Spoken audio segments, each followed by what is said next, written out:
So my work mixes law and science to try and strategically influence food policy in Australia and overseas.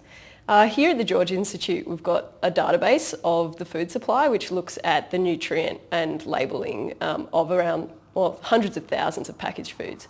So I analyse that data to look at whether the food industry is complying with current regulations. And I do things like joint advocacy with groups like Obesity Policy Coalition and Choice to try and improve food policy in Australia, to hold the food industry to account for the healthiness of the food supply, and to work with the government to improve food policies. Well, I think that unhealthy diets are a leading cause of death and disability in Australia. So 2 out of 3 Australian adults are overweight or obese, and 1 in 4 children.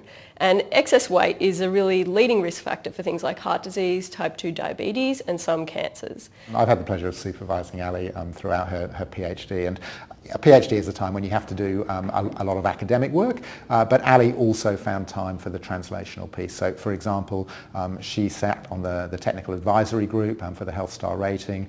She submitted endless reports. She got groups of people together to pitch ideas to the review committee, and what she did really changed what has happened with HSR over the last few years. So I think one area where food policy has been looking to improve Australia's diets is in food labelling. And my PhD focused on Australia's Health Star rating system, which is a front-of-pack nutrition label. Around 30 countries around the world have one of these labels, and the Health Star rating is among the best.